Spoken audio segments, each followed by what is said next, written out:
this section, I'd like to talk about some important concepts in karate that are valid pretty much throughout the martial arts. Of course, there are different nuances, different systems have different ways of doing things, but essentially many of these concepts are universal in nature. The first concept I'm going to talk about is etiquette. Now, etiquette is the way that you behave, the way that you hold yourself. So in karate, etiquette is very, very important. Etiquette includes the bow. We talked about the musubidachi, with the heels together and the toes apart, and when we bow, we have our hands at the side, and we lean forward and bow. We keep our body straight. So from the side angle, keep our body straight. We don't hunch up like this. Keep body straight, and then back. This is our bow. Now, traditionally in Japanese culture, the Japanese use their bow as a form of greeting.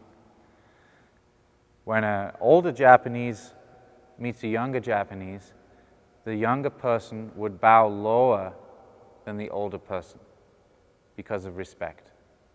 The older person is hopefully wiser. Not always true, but hopefully wiser. So this one bows lower than the older person.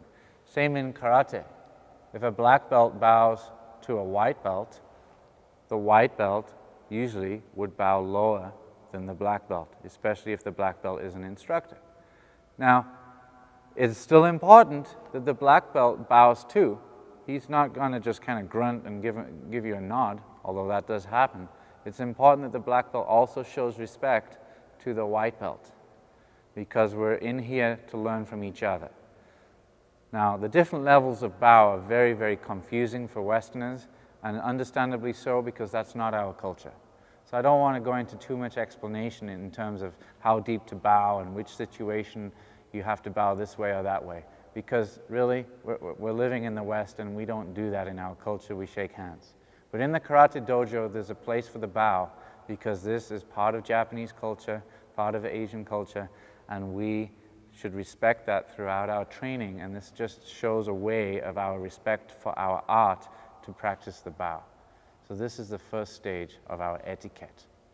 Now, when you enter the dojo, you also, imagine this is the door right here, and I'm walking in from outside. When I get to the door, I would bow at the door, and then I would walk and enter the dojo.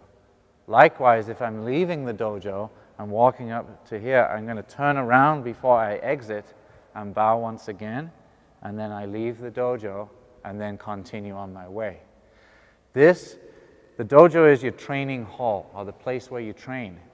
The bow, when you walk in, is again a sign of respect to the place where you train and to the people who you're about to train with. This also should press that button in your brain that says, I'm here to learn karate today, and I'm here to focus on karate.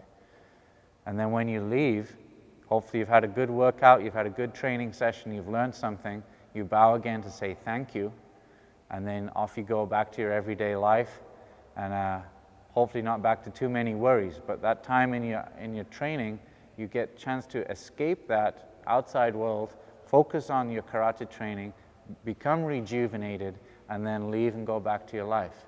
So the bow when you enter and when you leave should signify to you, this is, you're transitioning from the outside world into your dojo training setting. You're going to try your best for the time that you're in there. Maybe it's an hour, maybe it's 45 minutes, maybe it's an hour and a half. You're going to try your best. And then you work hard, and then off you go and you leave, and hopefully you feel better. This is one of the big reasons that karate is very, very useful and very important for all of us, so we can become rejuvenated with the energy that we get and be ready to face our everyday challenges. Moving back to the bow, when we line up, we do different bows. Okay? So we line up, we stand in musubidachi with our heels together, and then we kneel down in seiza. Both knees will bend, hands on the inside of the knees. Left knee goes to the ground first, and then the right knee follows, and then we sit back on our feet. Our posture, as much as possible, should be in a straight line with our shoulders relaxed and back. Our hands will be in the middle of our thighs. If we put our hands forward on our knees, look what happens to the shoulders. They hunch forward. this means bad posture. Likewise, if I put my hands too far back, it pushes my shoulders too far back. So just the natural position in the middle of my thighs, this keeps my posture correct and keeps my shoulders relaxed. When we bow, the left hand goes first, and then the right hand joins it, making, looks like a triangle, or it could represent a circle of energy, this position here. And then our forehead goes down. We don't headbutt the floor or anything like that. And then the right hand comes back, and the left hand comes back, and we're back into position. So this is how we bow when we're in Seiza, kneeling position. The three bows that we follow in our school, the first bow is Shomen ni rei. Shomen means the front wall of the dojo. Now traditionally in a Japanese dojo, on the front wall, there's often a miniature shrine. And on that shrine are offerings of maybe rice or the sake, the rice wine, and various other gifts and offerings on the shrine. And these offerings in the Japanese culture are to the past masters of karate, the ones who transmitted their style, particular style of karate, to the people who still practice today, such as myself and my instructor, of course, and now all of my students. So by bowing Shomen ni rei, we are acknowledging all of the effort and all of the hard work and all of the great teachings that the past masters of karate who are no longer with us have transmitted down to future generations. So this is a very, very important bow to remember. We don't say anything or do anything on this bow other than just keep quiet and bow. On the second bow, students bow to Sensei ni rei. Sensei is instructor and rei means bow, so the students bow to the instructor, whoever that is for the day. So the sensei usually sits at the front, students are lined up in front, and then the head student will say Sensei ni rei, and everybody bows, and the sensei will stay in this position. Or the students will bow. Now, Japanese are very humble and very modest people, and it would be improper for the sensei himself to say Sensei ni rei, because that's basically saying, you must bow to me, bow to me. And that's not necessarily very respectful or very humble. So usually the head student says Sensei ni rei. And then finally we bow Otagai ni rei. Once again, the same bow. And the sensei also bows at the same time. This is to each other, bowing to each other. So the first bow recognizes the past masters of karate. The second bow recognizes the instructor. And the third bow also must show respect to everybody in there. Now, there's a lot goes on to getting students to class. Parents work very hard. Parents are very busy, and they manage to get students to class. So they are also respected throughout these bows as part of the thank you to the parents and the people who support this person in the dojo who is there to learn karate. Now, I have a wooden sword next to me just to show you the reason why the left hand goes before the right hand.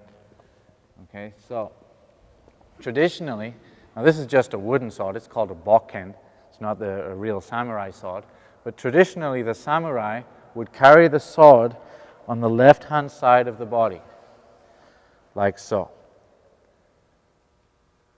Left hand holding the scabbard, and right hand would draw the sword, and then maybe striking down different types of strikes, etc. But the important part is that the sword is on the left-hand side of the body, and it is the right hand which draws the sword, not the left. So if the samurai were carrying his sword, and in traditional Japanese life, they eat in a kneeling position, or they meet and talk with each other in a kneeling position. So often they could be around, if they're with friends, they probably don't have the sword right here, but if they're with people who they've never met before, or it's a not necessarily familiar setting, then they would still carry their sword. So when they do the etiquette and they kneel down for Seiza, the left and then the right, now in this position, by bowing with the left hand first, it still allows me to draw my sword. But if I were to bow with my right hand first, and now I need to draw my sword, it's difficult with my left because it's on the left side. And if I pull with my right, I fall forward and cut myself on the blade of the sword. Obviously not a good idea. So one of the reasons why the left hand is first is to allow the right hand to still be free and draw the sword if necessary. So this is part of our etiquette.